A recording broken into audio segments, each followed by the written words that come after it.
The moment I turned 18, my parents made me pay rent to live in their house and use the money on gifts and savings for my brother and sister. Still, they told relatives that I was a burden and lived rentry. I turned 18 and my parents immediately began charging me $750 per month to live at home. They said it was to teach me responsibility and prepare me for the real world. I was still in high school, working part-time at a grocery store for the minimum wage, but they insisted. They wanted their money every month on the first of the month. I barely had anything left after paying them, but I assumed this was how things worked as an adult. I paid every month for the rest of senior year. Then I noticed something strange. My brother Ethan turned 18 6 months after me. No rent. My parents explained that he was focused on his music and did not need the stress. He sat in his room all day playing video games and occasionally jamming on his guitar for 20 minutes. They bought him a new amplifier for his birthday that cost $1,800. My sister Sophia turned 18 a year later. She does not have to pay rent either. She was apparently preoccupied with her influencer career.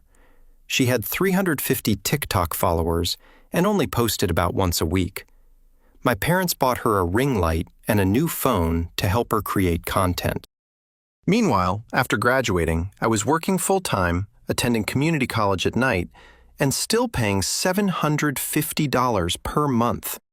When I asked why only I paid rent, my mother explained that I was the responsible one who could handle it. My siblings needed more encouragement to pursue their goals. I kept paying, while Ethan's musical career consisted of one open mic night where he forgot the lyrics. Sophia's influencer career peaked at 500 followers, despite my parents' payment for professional photos. My parents then raised my rent to $950, citing rising costs and the fact that I now worked full-time so I could afford it. At the age of 20, Ethan had never worked in his life. Sophia worked one shift per week at a boutique for the employee discount, but I paid more. The real kicker came when I overheard my parents discussing their finances. They were depositing my rent money directly into savings accounts for Ethan and Sophia. My rent was literally funding my siblings' futures, and I could not save a dime. They referred to it as their education funds, despite the fact that neither sibling attended school. Ethan dropped out of community college after one semester, and Sophia never applied. I attended night classes and paid my own tuition. When I confronted them, they claimed Ethan and Sophia were not as capable as me. They needed the financial cushion more. I was smart enough to do it on my own. That is when I discovered my parents had been telling everyone I was living at home, rent-free, and mooching off of them. They made themselves look like saints by supporting their adult child while I paid them $950 per month. My extended family thought I was a loser who took advantage of my parents. At family dinners, my aunt would make comments about how I needed to mature and support myself. My parents never corrected her. So I agreed to play their game. I went to them and told them they were correct. I needed more responsibilities. I asked them to draft a formal lease agreement so that I could establish rental history for my credit. They thought this was excellent adulting and drafted an official-looking lease with terms and conditions. They were so proud of teaching me about contracts that they even took a photo of me signing it to show off their responsible parenting. This is what they did not realize. In our state, once you sign a lease, you have tenant rights, and they just broke about 15 of them. No proper notice of rent increases, no payment receipt system, no maintenance agreements, and no security deposit documentation. They had been entering my room without my knowledge, using my bathroom while theirs was occupied, and taking food I purchased without permission are all violations. I began documenting everything. Every time my mother entered my room, she borrowed something without asking. Every time my father used my laptop without permission. Every time they gave Ethan or Sophia money, they instructed me to pay more. They wrote the lease to allow for quiet enjoyment of the premises. It was difficult to enjoy when Ethan practiced his guitar badly at midnight directly above my room. The lease specified access to common areas. Sophia's photography equipment is always spread across the living room, making it difficult to access. I sent them formal written complaints for each violation. They laughed at first, thinking I was overdramatic. Then I stopped paying the rent. I told them I was withholding it because of unresolved lease violations, as was my legal right as a tenant. They lost their minds and demanded the cash. I offered to pay if they resolved the violations. They claimed they did not have to fix anything in their own home. Cool, then I did not have to pay. They tried to kick me out, but I showed them the lease they had written. They would have to formally evict me, which could take months. They would have to go to court and explain why they were evicting one child while the other two remained free.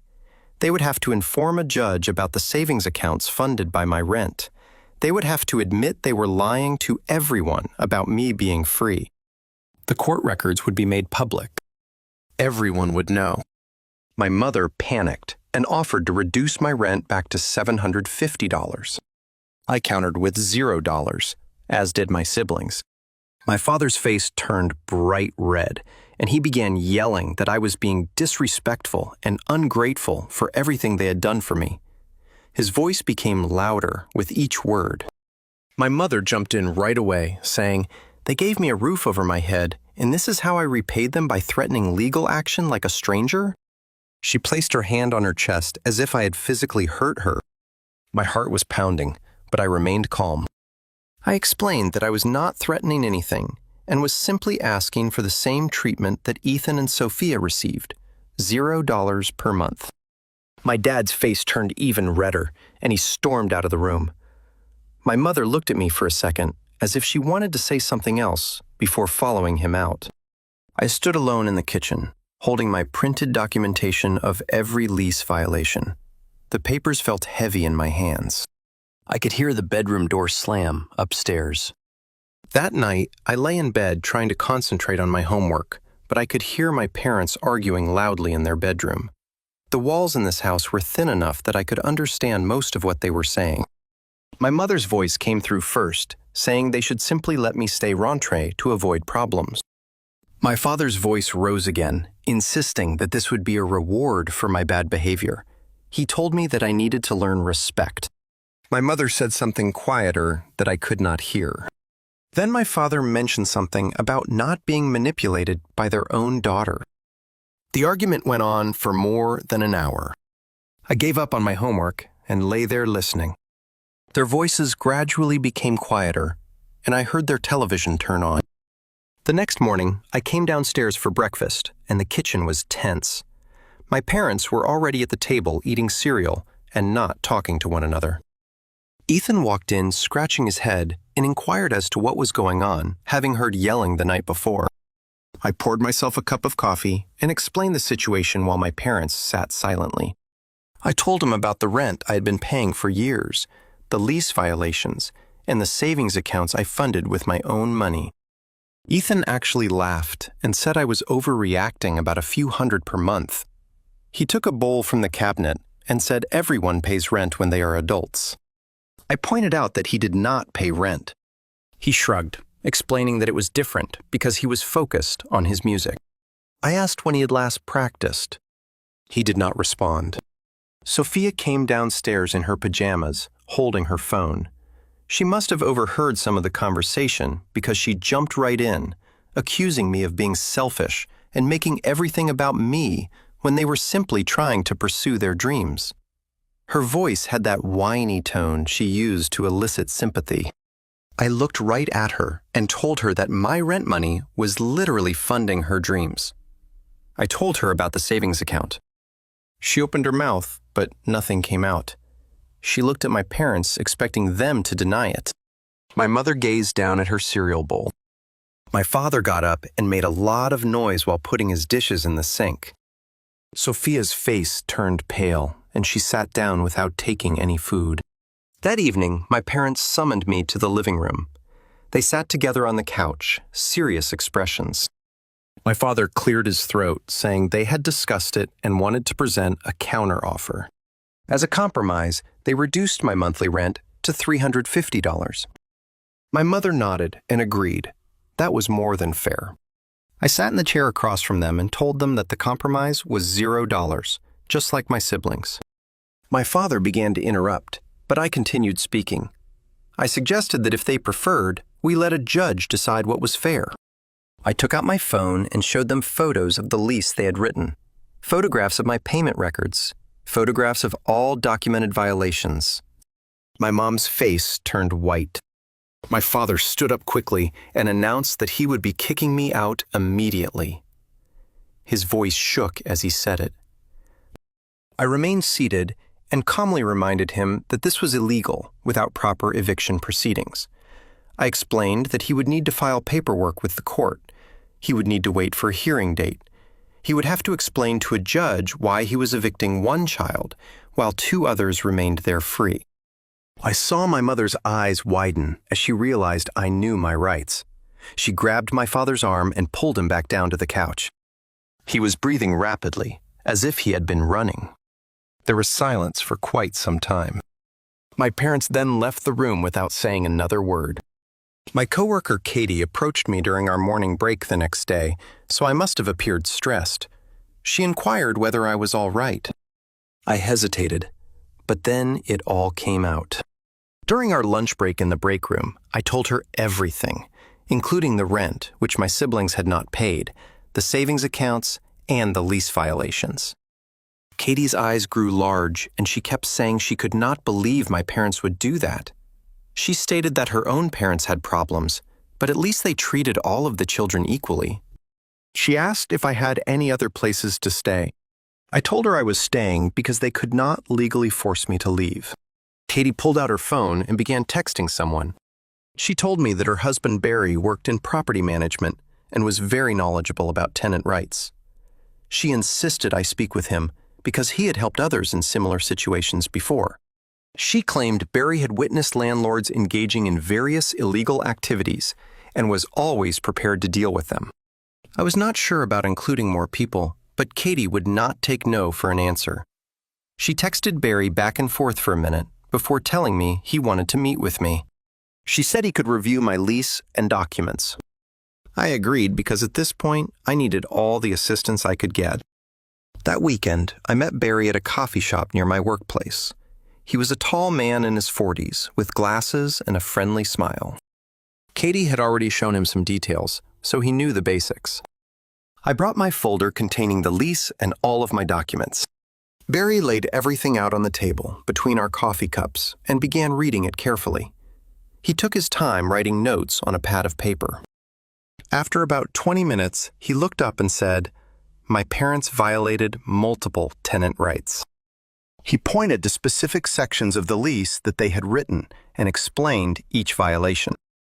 There was no proper notice for the rent increase from $750 to $950. There was no receipt system for my payments.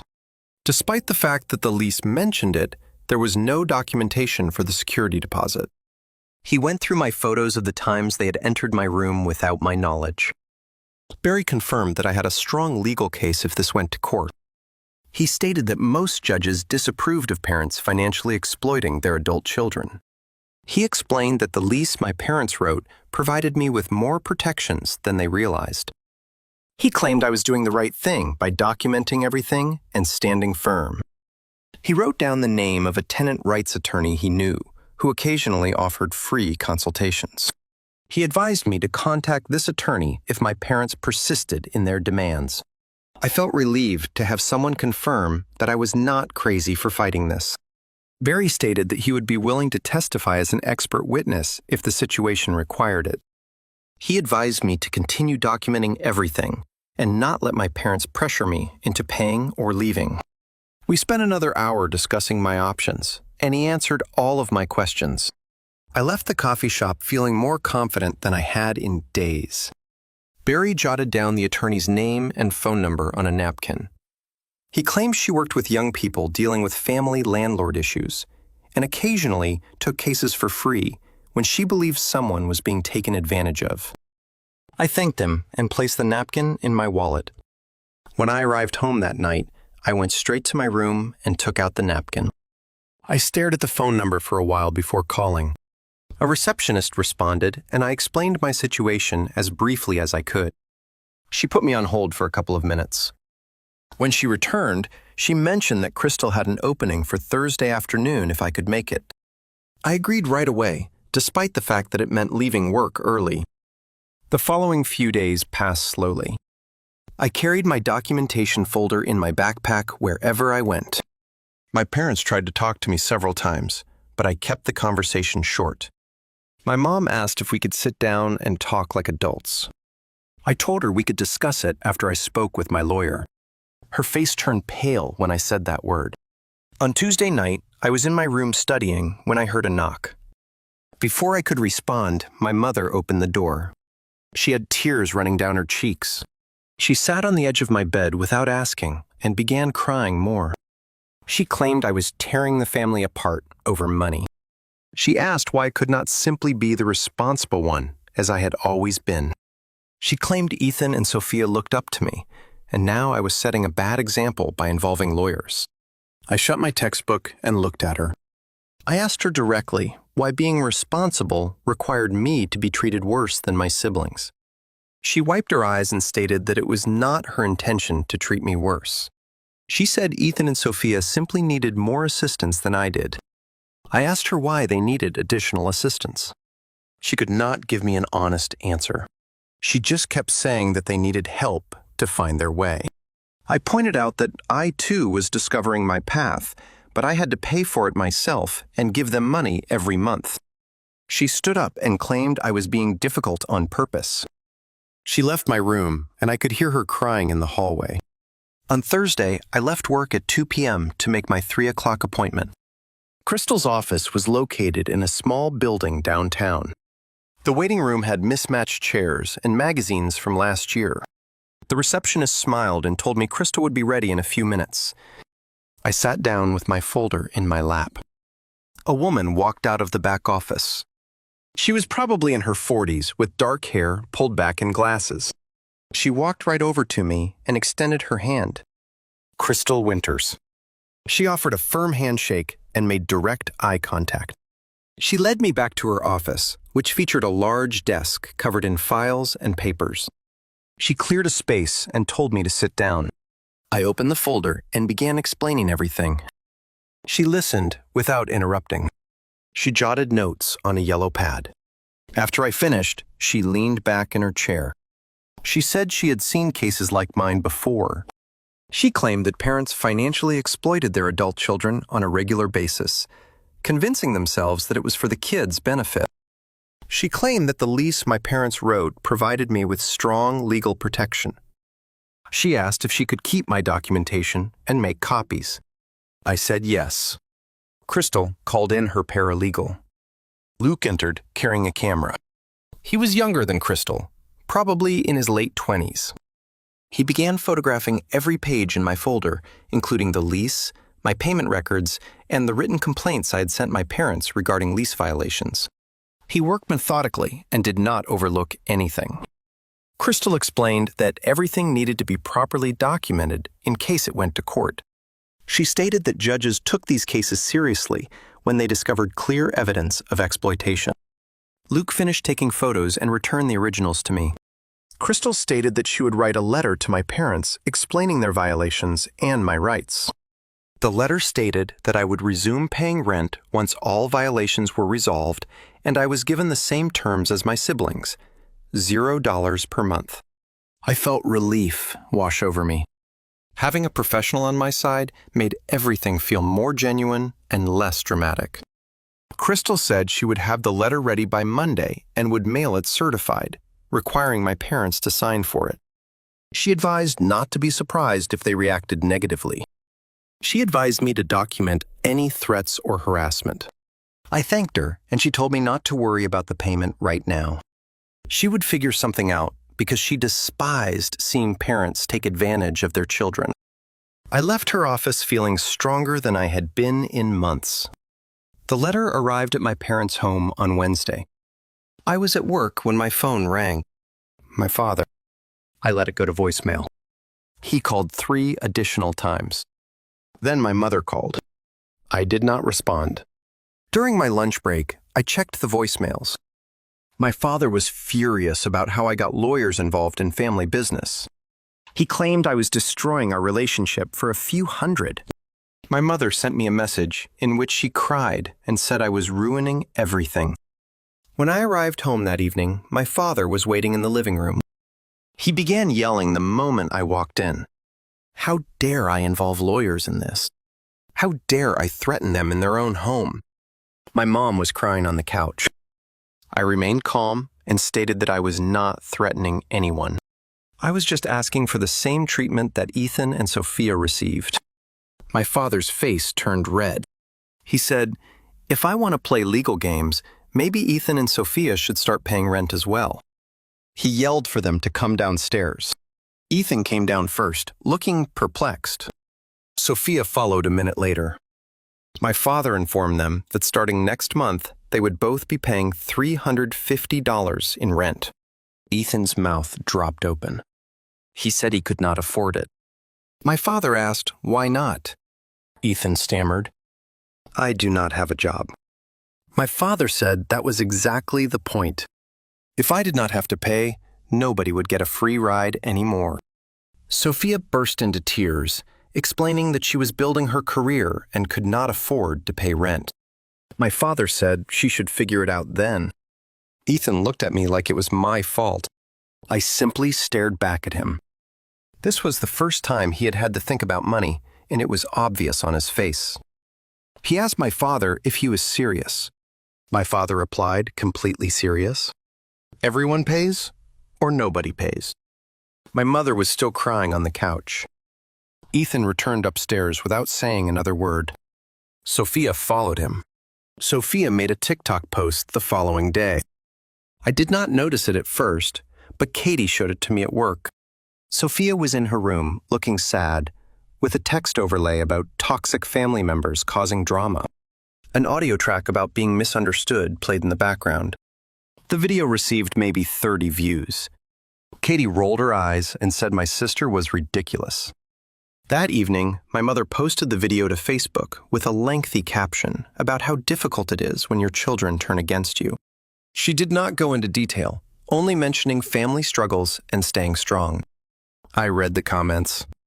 My aunt wrote that some children did not appreciate their parents' sacrifices. Other relatives agreed. Nobody knew what was happening. They all assumed I was the problem based on my parents' lies. On Saturday morning, my aunt called me directly. I almost did not respond, but decided I was done hiding. She immediately started talking about how I was being selfish and tearing the family apart. I interrupted her. I asked if she knew I was paying $950 per month in rent. She became quiet.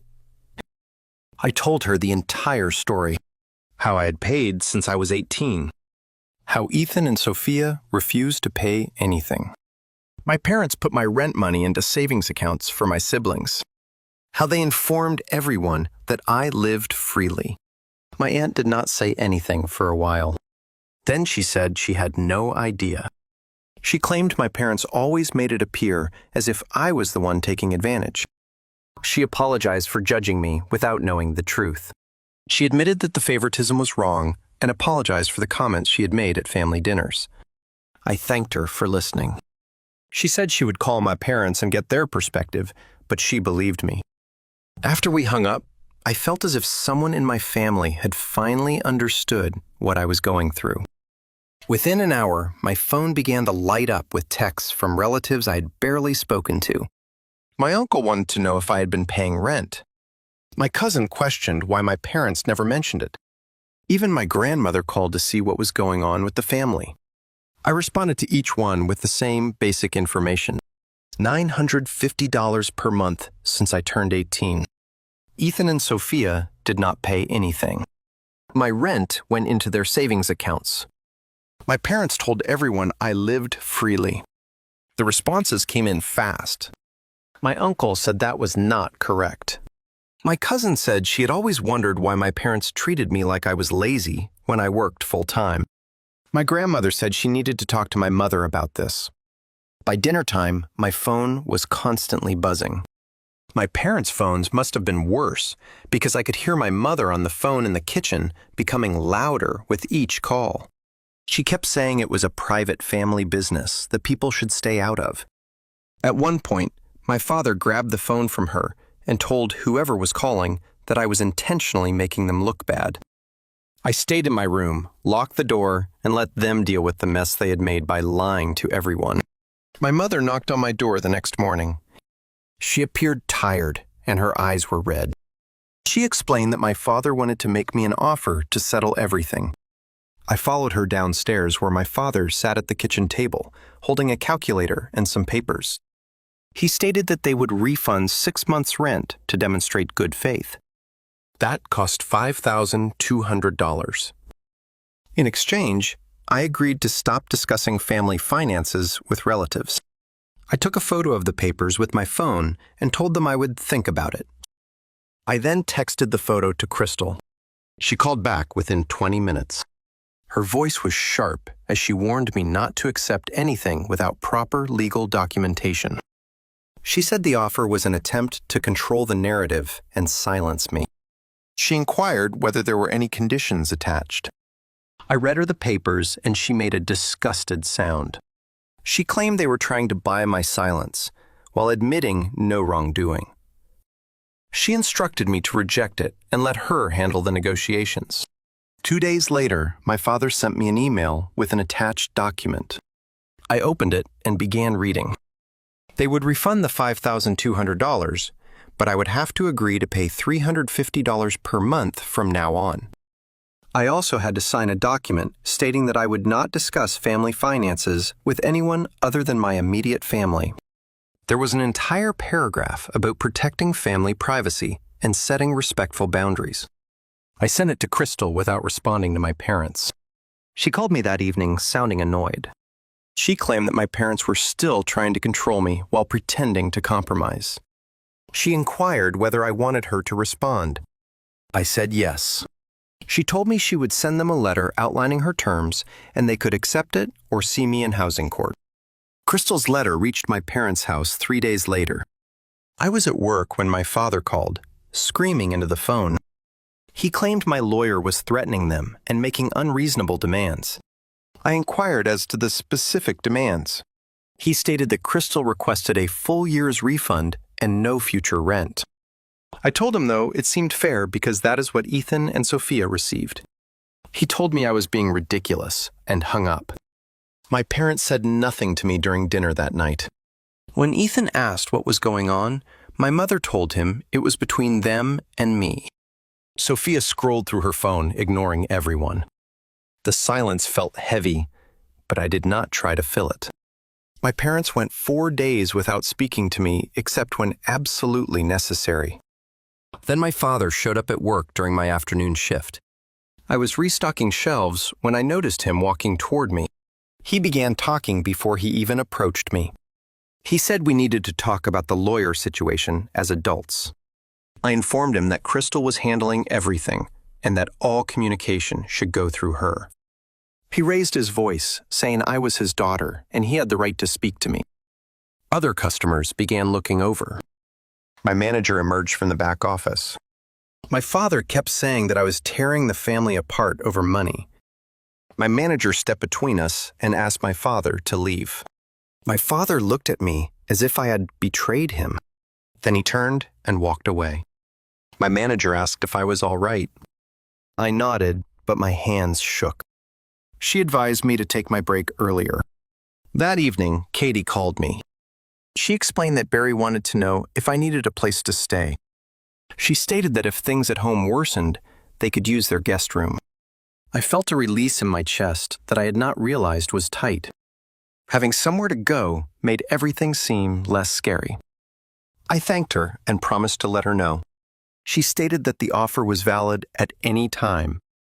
After we hung up, I sat on my bed and looked around my room. Knowing I could leave if I needed to made staying feel like an option rather than a trap. Crystal set a deadline of 1 week from her letter. On the 5th day, my mother visited my room. She said they would consult their own lawyer. She stated that fighting this in court would be expensive and embarrassing for everyone. She inquired as to what it would take for me to drop everything. I informed her that Crystal's terms were fair. My siblings pay no rent, and I have received a full refund for the previous year. My mother's face became tight. She stated that it was $10,200. I stated that was what I had paid them. She departed without saying anything else. Day 6 passed without a word. On day 7, my father knocked on my door in the morning before I left for work. He said they had agreed on Crystal's terms. His voice sounded flat. He said they would refund me for the entire year and let me live rent-free in the future, just like Ethan and Sophia. I inquired whether he was putting that in writing. He stated that their lawyer was drafting the agreement. I told him to send it to Crystal. He nodded before walking away. I got ready for work, feeling strange. I won, but it did not feel like it. It felt like something in my family had broken and would not be repaired. The refund check arrived 4 days later. $10,200 was made out to me. I stared at it for a long time before going to a different bank than my parents did. I opened a savings account and deposited the entire amount. The teller smiled and congratulated me on beginning to save. I thanked her and took the receipt.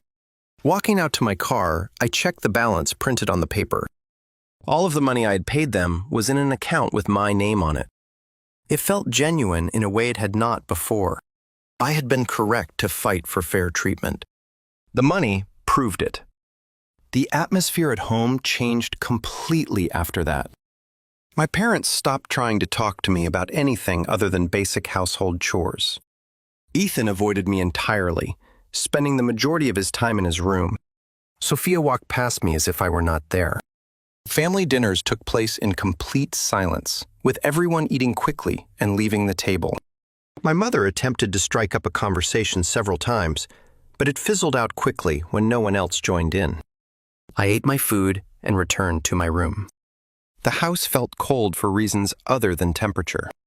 My mother knocked on my door early the following morning. She entered without waiting for me to respond and sat on the edge of my bed. She began discussing household expenses and how they really needed my rent money to keep things running. I sat up looking at her. I mentioned that she and Dad had been putting my rent into savings accounts for Ethan and Sophia. If they needed it for household expenses, why was it sitting in my siblings' bank accounts? She opened and closed her mouth again. Her face turned red and she stood up quickly. She left my room without saying anything more. 2 weeks passed with little conversation. Then one night at dinner, my father cleared his throat and made an announcement. Beginning next month, Ethan and Sophia will each pay $350 in rent. Ethan dropped his fork, which clattered against his plate. He started complaining that it was not fair and that he could not afford it. My father held up his hand and told Ethan to stop talking. He said that if I did not have to pay, nobody would get a free ride anymore. Sophia's mouth dropped open, but she said nothing. I kept eating my food without looking at anyone. Ethan pushed his chair back and stomped up to his room. Sophia followed him a minute later. My parents sat in silence as I finished my dinner alone with them. The following week, Ethan was suddenly extremely busy. He printed out his resume and began applying for jobs online. He visited the mall and dropped off applications at each store. Within 5 days, he had an interview at a downtown music store. He returned home 2 days later and informed everyone that he had gotten the job. He would be working 4 days a week to assist customers and organize inventory. My father nodded and said, "That is good." Ethan looked at me across the table, but I just ate my meal. It was funny how quickly he could find work when he needed it. He had been saying for 2 years that no one was hiring and that he should focus on his music instead. It turned out that jobs were available the entire time. Sophia took a different approach. She stopped going to her boutique job and told my parents she could not afford rent while pursuing her influencer career. She needed to devote all of her time to content creation if she wanted to increase her following. My mother looked at my father and he shook his head. He told Sophia she had 2 options: pay $350 per month or find another place to live. Sophia's eyes widened and she began crying. She claimed they were ruining her dreams and being unfair. My father did not change his expression. He told her she had until the end of the week to decide. Sophia ran upstairs, and I heard her door slam. The next day, she was on her laptop applying for jobs. She was hired at a coffee shop near the mall within 5 days. Living at home felt wrong. Even though I was not paying rent, the air was heavy, and nobody looked at each other during meals. I started considering getting my own place. I texted Barry and asked if he could help me figure out what I could afford and what I should look for in a lease. He texted back right away, inviting me to come by his office that weekend. Saturday morning, I drove to his workplace, a property management company. He had a large desk filled with folders and a computer with 2 monitors. He pulled up a chair for me, and we talked about my finances for about an hour. He showed me how to figure out what percentage of my income should go toward rent. He discussed security deposits and utility costs. He looked up apartment listings in my area and explained what I should look for in lease terms. By the end, I had a list of 5 places to look into and felt like I knew what I was doing. Annie approached me after my community college class that week. She taught my business fundamentals course and was always friendly to me. She mentioned that my assignments were improving and that I appeared to be more focused in class. She inquired if everything was fine.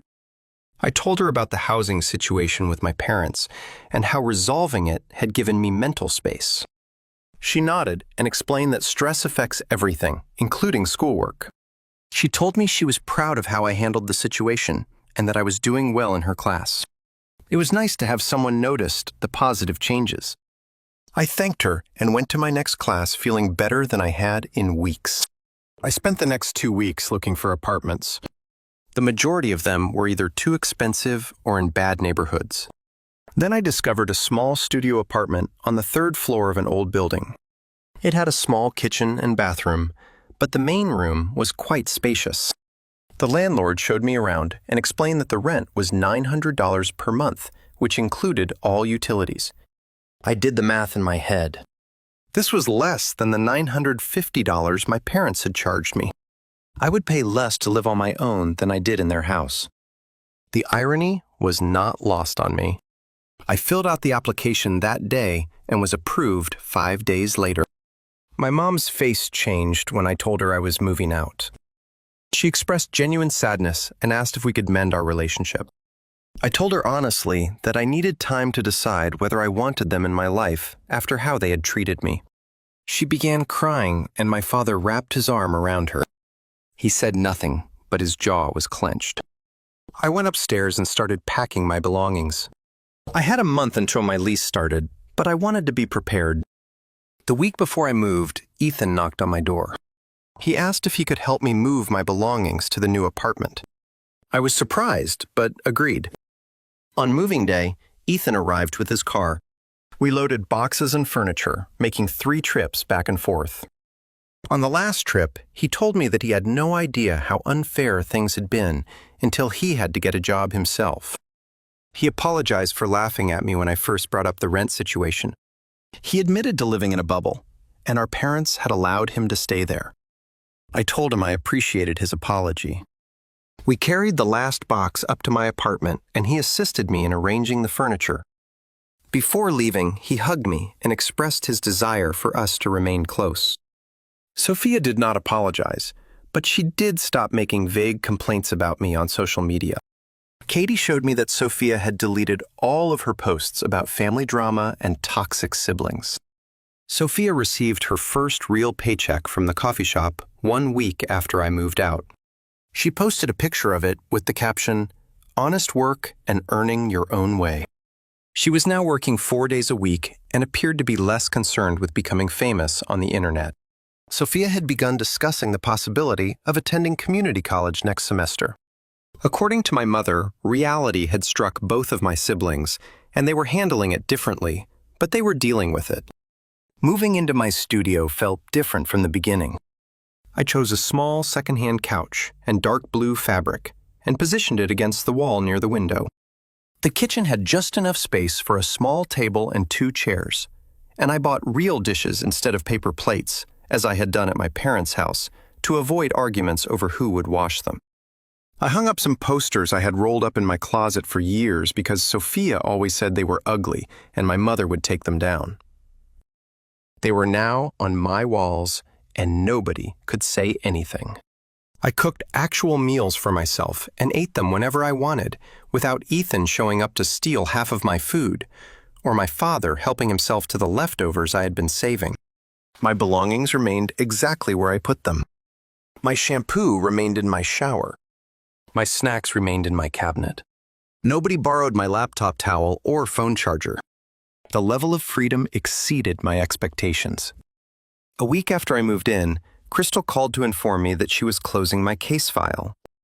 She stated that she never charged me for any of her work because parents who exploit their children financially made her very angry, and she was happy to assist me in standing up for myself. I tried to offer her something, but she refused and told me to use the money for my future instead. I thanked her about 5 times before hanging up, promising to send her a card. Katie and I began hanging out on weekends after she helped me get through the worst of the conflict with my parents. We would go get coffee, walk around the mall, or just watch movies at her place with Barry. Having a genuine friend who knew the whole story and still supported meant more than I could express. She never judged me for my legal issues or made me feel bad for going against my family. She simply listened and said I deserved better treatment. After 3 months in my new apartment, I had established a routine that felt stable for the first time in many years.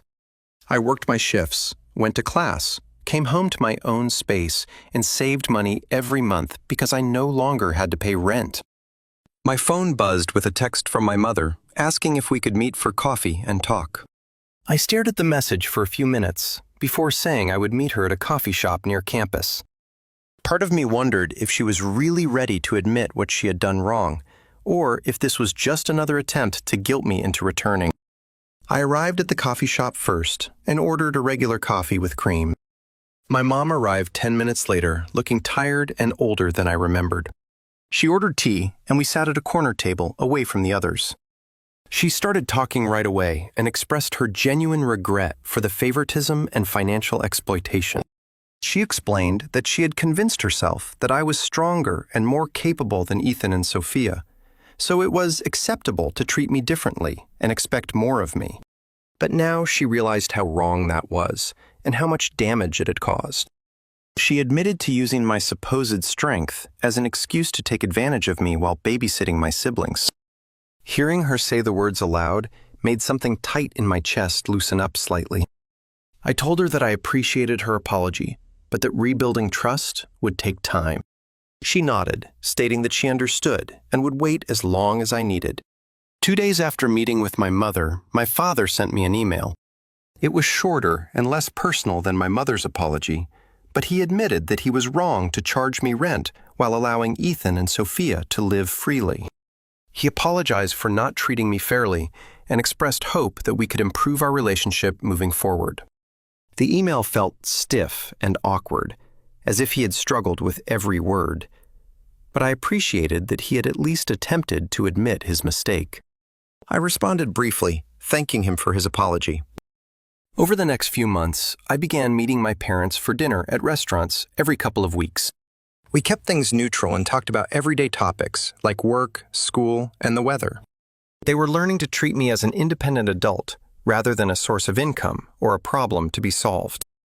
My mother stopped trying to give me advice on every decision I made, and my father stopped acting as if I owed him anything for raising me. The dynamic had changed, and it felt more balanced. Ethan and I actually became closer after I moved out. He began texting me more frequently, and we would occasionally grab lunch together after his shifts at the music store. He told me that after having to start working and paying his own way, he realized how unfair things had been. He apologized for laughing at me when I first complained about the rent situation, and he admitted to living in a bubble created by our parents. He was still working at the music store and seemed to enjoy having structure and purpose in his life, rather than just sitting around playing video games all day. He even began to take guitar lessons seriously and practice regularly. A year after moving into my studio apartment, I was performing better than I had ever done. My grades at community college were good. so I started looking into four-year universities to transfer to. The money I had saved from the rent refund, combined with not paying rent during my final months at home, had laid a solid financial foundation. I had nearly $8,000 in my savings account and a solid plan for the future. My relationship with my family was better now because it was built on mutual respect rather than obligation and exploitation. Standing up for myself had been difficult and frightening, but it taught everyone in my family that fair treatment was not something they could bargain for.